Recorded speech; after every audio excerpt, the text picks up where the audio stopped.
Hi నమస్తే. రీసెంట్గా 3 రోజుల క్రితం తక్కెలపల్లి రవీంద్ర గారు శాసనమండలిలో ఈ ఆర్ఎంపీలకి పీఎంపీలకి అంటే ఫస్ట్ ఎయిడ్ వర్కర్లకి ఒక 3 months ట్రైనింగ్ ఇచ్చి సర్టిఫికేట్స్ ఇవ్వాలని అడుగుతున్నారు. మన ఐఎంఏ తెలంగాణ నుంచి ఒకటి అడుగుతున్నాను. ఇవన్నీ అడిగే ముందు మన పబ్లిక్ ఇన్ఫ్రాస్ట్రక్చర్ని గురించి డెవలప్మెంట్ తర్వాత దాని యొక్క మ్యాన్ పవర్ని ఎందుకు పెంచమని అడుగుతలేరు? మీ హయాంలో మీరు రాష్ట్ర కార్యదర్శిగా పనిచేశారు, జిల్లా కార్యదర్శిగా పనిచేశారు, ఇప్పుడు ఎమ్మెల్సీగా పనిచేస్తున్నారు. మీ హయాంలో చాలా ఇన్ఫ్రాస్ట్రక్చర్ వచ్చింది కదా, దగ్గర 4 మెడికల్ కాలేజ్ నుంచి 33 మెడికల్ కాలేజీలు వచ్చినాయి. 400 పిహెచ్సీ నుంచి 900 పిహెచ్సీలు అయినా, 0 బస్తీ దవాఖాల నుంచి 500 బస్తీ దవాఖానాలు కట్టారు. 800 సబ్ సెంటర్ల నుంచి 4000 సబ్ సెంటర్లు కట్టారు. 5 డయాలసిస్ సెంటర్ల నుంచి 90 డయాలసిస్ సెంటర్లు చేశారు. ఒక 4 పెద్ద టిమ్స్ హాస్పిటల్స్ వస్తున్నాయి. దాంతోపాటుగా ఇంకెన్నో డెవలప్మెంట్ చేశారు. ఎంఆర్ఐలు ఉన్నారు, ప్రతి జిల్లాకు సిటీ స్కాన్ ఉన్నారు, చాలా డెవలప్మెంట్ చేశారు. వీటన్నిటిని సద్వినియోగం చేసుకోవాలి. వీటన్నిటి సక్రమంగా చేయాలంటే మ్యాన్ పవర్ని రిక్రూట్ చేయాలి కదా. అదేవిధంగా అంతేందుకు మీ మహబూబాబాద్ డిస్టిక్లో చూడండి, 10 లక్షల జనాభాకి ఎన్ని పిహెచ్సీలు ఉండాలి? 25 పిహెచ్సీలు ఉండాలి. మీ దగ్గర ఎన్ని ఉన్నాయి? 15 పిహెచ్సీలు ఉన్నాయి. 2 సిహెచ్లు, 6 సిహెచ్సీలు కావాలి.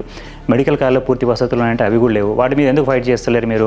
సరే ఓకే ఇద్దాము, వీళ్ళకి ఏది మరి ట్రైనింగ్ ఇద్దాం అనుకుంటారు, సరే ఇద్దాము. దానికంటే ముందు ఓటీసీని డిఫైన్ చేయండి, ఫస్ట్ ఎయిడ్ అంటే డిఫైన్ చేయండి ఫస్ట్. దాంతోపాటుగా డ్రగ్ ట్రాకింగ్ సిస్టమ్, మొత్తం డిజిటల్ డ్రగ్ ట్రాకింగ్ సిస్టమ్ని ఎస్టాబ్లిష్ చేయండి. ఇవన్నీ చేసిన తర్వాత కూడా మనకు సరిపోకపోతే అప్పుడు వీళ్ళ ట్రైనింగ్ గురించి ఆలోచిద్దాం. ఇన్ని మెడికల్ కాలేజీలు వచ్చినాయి కదా, వాళ్ళ అవసరం ఉండకపోవచ్చు అని నేను అనుకుంటున్నాను. మరి ఫస్ట్ ఎయిడ్ వర్కర్లకి ట్రైనింగ్ ఇద్దాం అనుకున్నారు. ఎవరికి ఇద్దాం ట్రైనింగ్? వార్డ్ బాయ్ వస్తాడు, తర్వాత మెడికల్ షాప్లో పనిచేసే అబ్బాయిలు వస్తారు, తర్వాత ల్యాబ్లో పనిచేసే అబ్బాయిలు వస్తారు, రిసెప్షన్లో పనిచేసే అబ్బాయిలు వస్తారు. నేను 10 నెలలు పనిచేశాను, 10 సంవత్సరాలు పనిచేశాను, నాకు ట్రైనింగ్ ఇవ్వడానికి వస్తారు. ఎవరికి ఇస్తారు? మీరు ఎవరిని సెలెక్ట్ చేసుకుంటారు?